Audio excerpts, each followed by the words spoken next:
Respect के लिए हर आदमी फड़फड़ाता है, चाहे वो स्टूडेंट हो, चाहे वो कोई जॉब कर रहा हो, चाहे कोई बिजनेसमैन हो, चाहे कोई पॉलिटिशियन हो, या किसी भी स्टेज ऑफ लाइफ पे कोई भी हो। रिस्पेक्ट हर आदमी चाहता है और रिस्पेक्ट मिलना चाहिए, ये मैं भी चाहता हूँ। लेकिन एक चीज़ मैं बताऊँ कि आप चाहे जहाँ भी हो, जिस भी स्टेज ऑफ लाइफ पे हो, आप अपना पास्ट ऑब्जर्व करो, प्रेजेंट ऑब्जर्व करो, फ्यूचर भी देख लेना कि आपको कोई ना कोई ऐसा व्यक्ति जरूर दिखेगा जो बहुत टैलेंटेड होगा, बहुत ही हार्ड वर्किंग होगा, जिसके पास नॉलेज बहुत होगा, स्किल्स बहुत अच्छे अच्छे होंगे, और वो शायद बहुत सारा रिस्पेक्ट डिजर्व भी करता होगा। लेकिन इतनी सब क्वालिटीज़ होने के बावजूद भी लोग उसकी रिस्पेक्ट नहीं करते होंगे, क्योंकि उसके पास एक ऐसा अवगुण है जिस पे वो लगाम नहीं लगाना चाहता। एंड टू बी ऑनेस्ट, अगर वो सिर्फ इस एक अवगुण पे, जो कि बहुत छोटा है, कॉन्शियस डिसीजन के साथ अगर किया जाए तो ऑब्वियस सी बात है कि बहुत बड़ा इम्पैक्ट आएगा। अगर वो काम करे तो उसके लाइफ के लगभग 60 से 70% प्रॉब्लम्स खत्म हो जाएंगे। रिस्पेक्ट में 90% है, उससे ज़्यादा मैं एग्जैक्ट फिगर नहीं दे दूंगा, लेकिन बहुत ही ह्यूज अमाउंट में ग्रोथ देखने को मिलेगा उसको रिस्पेक्ट के टर्म से। और वो जो हैबिट है वो बोलने की हैबिट है। अब यहाँ एक काउंटर क्वेश्चन आप कर सकते हो कि भाई कम्युनिकेशन नहीं रहेगा तो विजिबिलिटी कहाँ से आएगी? बिना कम्युनिकेट किए, बिना अपनी बातों को प्रेजेंट किए हम कहाँ से विजिबल होंगे? हम ऑफिस में हैं, अगर हम नहीं बोलेंगे, मीटिंग्स में नहीं बोलेंगे तो हम विजिबल नहीं होंगे। आइडियाज़ डिस्कस नहीं करेंगे तो हम विजिबल नहीं होंगे। स्कूल में हैं, कॉलेज में हैं, अगर हम जो आंसर्स हमने याद किए हैं या अपने परफॉर्मेंस जो है अगर हम टीचर के सामने प्रेजेंट नहीं करेंगे तो हम विजिबल कहाँ से होंगे? और विजिबिलिटी नो डाउट एक बहुत ही बड़ा लेवरेज है जो बहुत फ़ायदा देती है। लेकिन समझो विजिबिलिटी किस तरह की है, पॉजिटिव है या नेगेटिव है, ये भी बहुत ही इंपॉर्टेंट रोल प्ले करता है। अगर आपकी विजिबिलिटी पॉजिटिव टाइप की है तो आपसे लोग कनेक्ट करना चाहेंगे, आपसे बात करना चाहेंगे, आपके पास बैठना चाहेंगे। लेकिन अगर वही विजिबिलिटी नेगेटिव हो जाती है तो आपके पास लाख स्किल्स हो, लाख टैलेंट हो, लोग आपको अवॉइड करेंगे। और बहुत ही एक्सट्रीम सिचुएशन में जब उनको ज़रूरत रहेगी तभी वो आपके पास आएंगे। आप खुद देखते होंगे कि स्कूल में कोई एक टीचर ऐसा होता है जिसको बहुत नॉलेज होता है, नो डाउट बहुत नॉलेज होता है, लेकिन स्टूडेंट्स अवॉइड करते हैं उसके पास जाना, उससे पढ़ना, उससे चीज़ों को पूछना, डिस्कस करना। क्यों? क्योंकि जब वो डांटता है या बोलता है तो उसके बोलने का जो तरीका होता है वो एक नेगेटिव इम्पैक्ट क्रिएट करता है। ऐसे ही ऑफिस में बॉस भी बहुत सारे ऐसे होते हैं जिनसे बात करने का मन नहीं होता है, लोग अवॉइड करते हैं।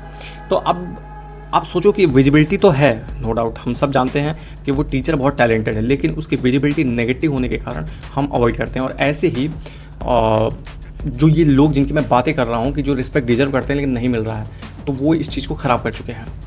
अब समझने की ज़रूरत है। एक एग्जांपल लेते हैं। मान लो 2 ग्रुप है, दोनों ग्रुप में मान लो 6-6 लोग हैं, तो 12 लोगों का एक ग्रुप डिस्कशन चल रहा है। अब कोई तीसरा बंदा ऐसे आता है, दोनों का ग्रुप डिस्कशन का टॉपिक सुनता है और उसमें अपने ओपिनियंस पुट करना स्टार्ट कर देता है।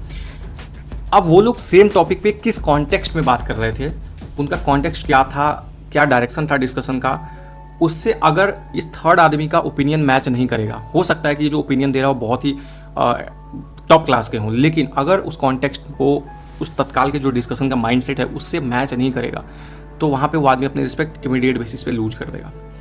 और जो बहुत ज़्यादा बोलने वाले लोग होते हैं उनमें एक क्वालिटी और भी आप देखना, उनके पास 2 चीज़ें होती हैं। या तो बहुत ही ज़्यादा ऑब्सेस रहेंगे, अपने आप को सही प्रूफ करने के लिए वो किसी भी हद तक जाएंगे, चाहे उनको आर्गूमेंट पे उतरना पड़े। डिस्कशन से काम नहीं चलेगा तो ऑब्वियस सी बात है आर्गूमेंट पे उतरना पड़ेगा। बहुत सारी चीज़ें ऐसी बोलनी पड़ेंगी जो शायद नहीं बोलना चाहिए था उनको, और वो बोलने से हो सकता है कि सामने वाला सरेंडर बोल दे कि हाँ भाई तुम ही सही हो, लेकिन दोबारा वो आदमी कभी भी सामने खड़ा होकर बात नहीं करना चाहेगा। दूसरी जो बहुत ही गंदी आदत होती है, मोस्टली स्पेशली ये चीज़ जब अर्ली स्टेज ऑफ लाइफ में होता है, जो खुद को बहुत ज़्यादा प्रूफ करना चाहता है और ज़बरदस्ती विजिबल बनाना चाहता है, किसी और के जैसा बनना चाहता है, प्रूफ करना चाहता है, वैलिडेशन सीख करना चाहता है, वो झूठ बोलने लगता है। कंपल्सिव लाइंग एक टर्म होता है, जो लोग ना चाहते हुए भी झूठ बोलने लगते हैं। अब इससे होता क्या है कि विजिबिलिटी बनाने के लिए, खुद को प्रूफ करने के लिए, लोगों को दूसरों को जैसा प्रेजेंट करने के लिए खुद को लोग झूठ बोलना स्टार्ट कर देते हैं। वो चाहते नहीं है लेकिन उनके मुंह से निकलने लगता है, एक नेचर बन जाता है। अब ऐसे में क्या करना चाहिए? देखो भाई, ये प्रॉब्लम्स बहुत सारे लोगों की होगी और इसमें करना ये है कि आपको एक कॉन्शियस डिसीजन लेना पड़ेगा कि मैं बात नहीं करूंगा ज़्यादा, सिर्फ ज़रूरत की ही बातें करूंगा। अब देखो, ये चीज़ पॉसिबल थोड़ी नहीं हो पाती है, क्योंकि हो सकता है कि जब आप सेम जगह पे रह रहे हो, सेम लोगों के साथ रह रहे हो, जब आप सडनली बोलना छोड़ोगे तो वो अंदर से एक थोड़ा सा बहुत ही अजीब सी फीलिंग आती है। लोग भी आपको देखते हैं, सोचते हैं अरे क्या हो गया, क्यों नहीं बोल रहे। तो आप जो एक डिसीजन लिए रहते हो ना कि भाई मुझे अब नहीं बोलना है ज़्यादा, तो वो आप कंटिन्यू नहीं कर पाते हो। तो अगर पॉसिबल हो तो आप पहले अपना प्लेस चेंज करो, जगह चेंज करो, और ऐसे लोगों के बीच में जाओ जो टोटली न्यू हो आपके लिए। वहाँ एक कॉन्शियस डिसीजन लो कि मैं कम बोलूँगा, सिर्फ काम से काम रखूँगा, और 6 महीना साल भर प्रैक्टिस करो।